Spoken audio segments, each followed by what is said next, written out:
The Assembly will hear an address by His Excellency Alan Michael Castanet, Prime Minister and Minister for Finance, Economic Growth, Job Creation, External Affairs and the Public Service of St. Lucia. May I request protocol to escort His Excellency? I have great pleasure in welcoming the Prime Minister and Minister for Finance, Economic Growth, Job Creation, External Affairs and the Public Service of St. Lucia and invite him to address the General Assembly. Mr. President, I am pleased on behalf of the government and the people of St. Lucia to once again address this global community of nations. It was a pleasure for me and the Caribbean community to have had the Secretary General of this, our United Nations, Antonio Guterres, join us in St. Lucia this past July for CARICOM Heads of Government meeting. At that meeting, the Secretary General acknowledged the challenges faced by small island developing states, especially that of climate change. Importantly, he noted the other obstacles to sustainable development for countries like ours, notably the urgent and reliable access to development finance. Mr. Secretary General, we thank you for your words of support and for your visit to our brothers and sisters in the Bahamas, noting firsthand how tenuous our grip on development can be in the face of climatic events. We are very encouraged by your commitment to support the advancement of the ECLAC Debt for Climate Adaptation Swap proposal for SIDS.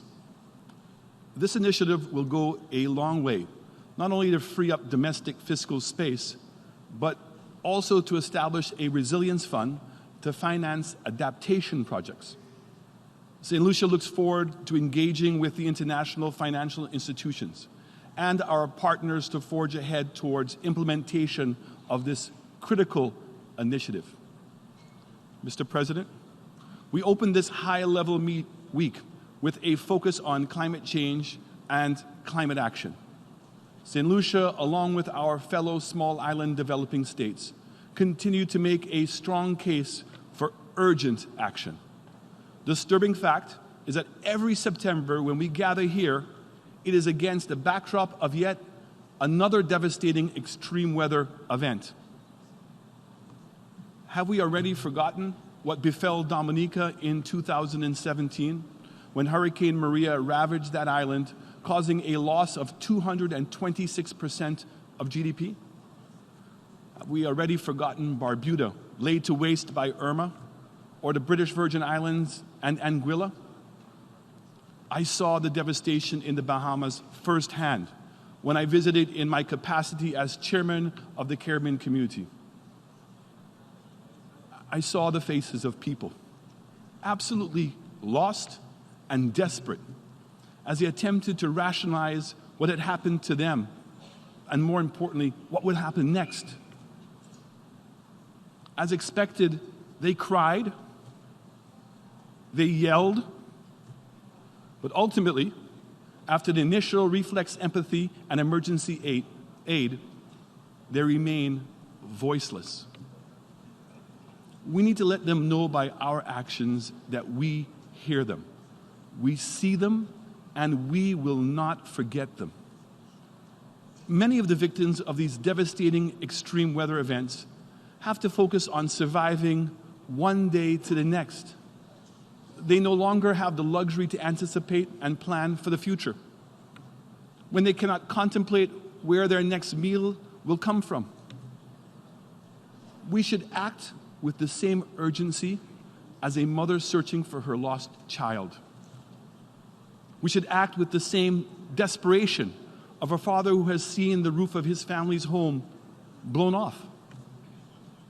Let us recognize the awesome responsibility that has been placed on us, those of us in a position to give hope to the hopeless and tangible assistance to those most in need.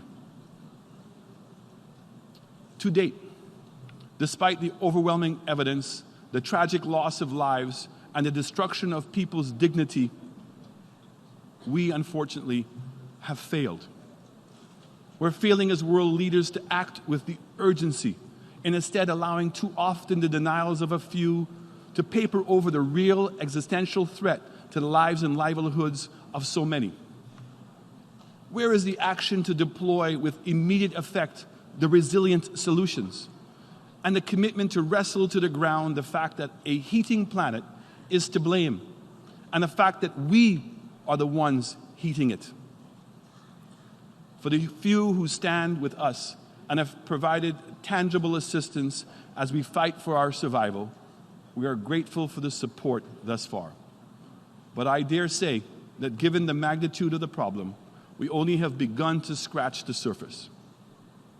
Mr. President, associated with our fight for survival is abundantly clear that the international financial architecture, the systems, mechanisms, and rules that govern global finance are moving too slow to pivot to address the new normal for small island developing states like mine.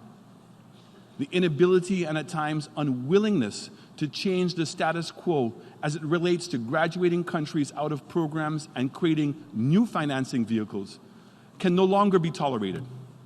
While we face the reluctance of global financial institutions to heed our calls, we're left to attempt to develop our own solutions and lean on new friends in our times of need.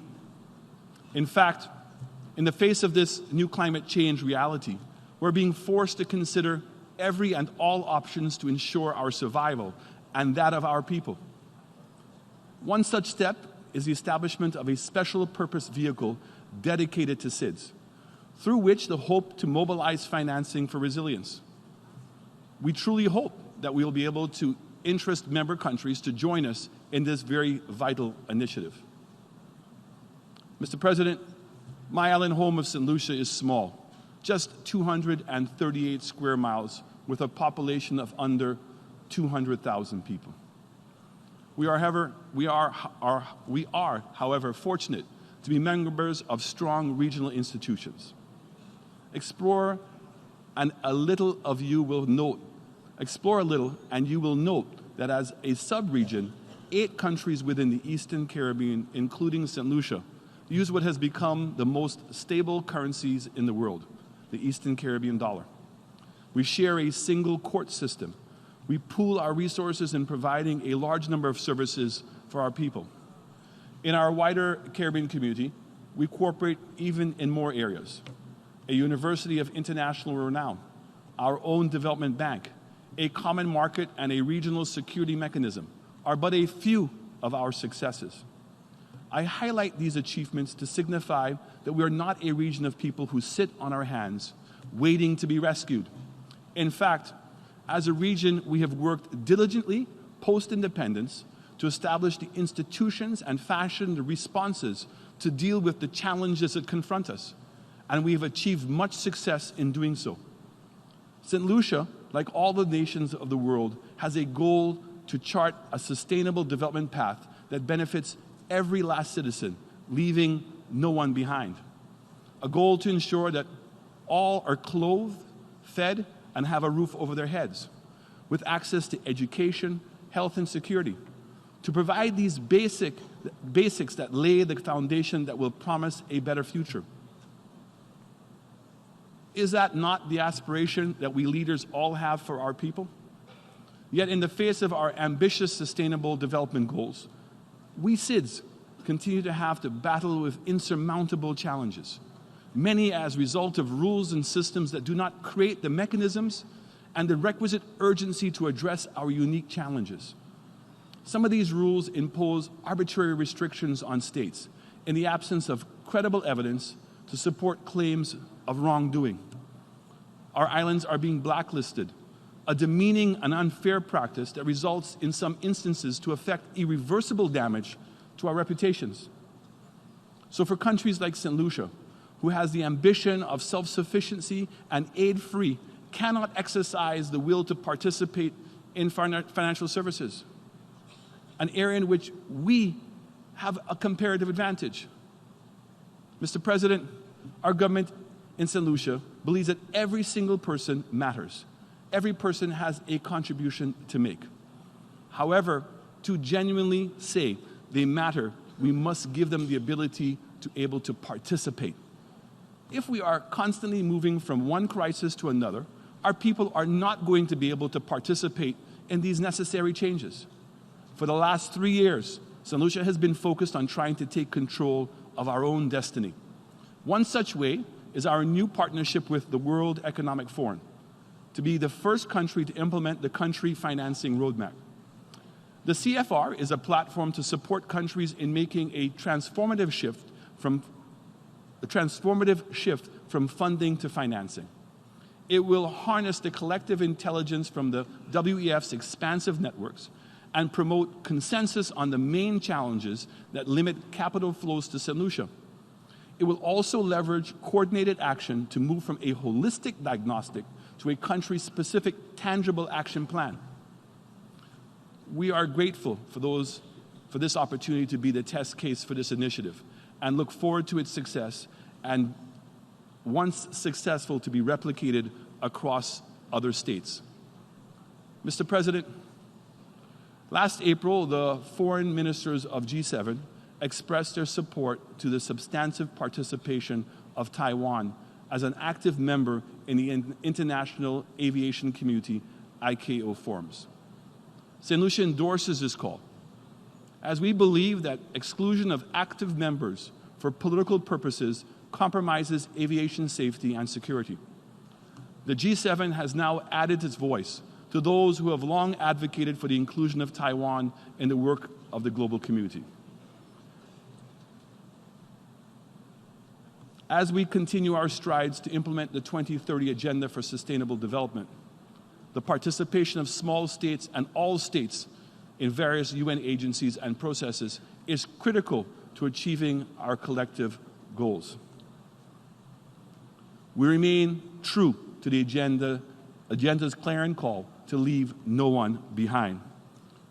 Similarly, we express our solidarity with the people of Cuba and question the continued application of the embargo. Mr. President, on the issue of Venezuela, St. Lucia continues to believe that this crisis to be resolved peacefully and through dialogue. Military action is not an answer. But let me be clear. The continued instability in that country is a threat to us all in the hemisphere. This cannot be overlooked or swept under the table. Mr. President, I would like to be able to boast of a United Nations where small nations like mine receive a fair hearing and genuine empathy when appropriate.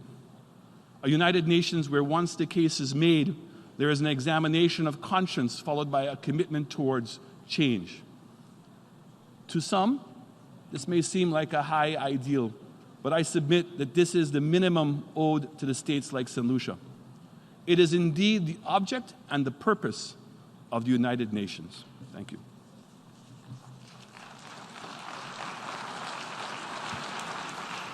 On behalf of the General Assembly, I wish to thank the Prime Minister and Minister for Finance, Economic Growth, Job Creation, External Affairs and Public Service of St. Lucia for the statement just made, and I request protocol to escort His Excellency.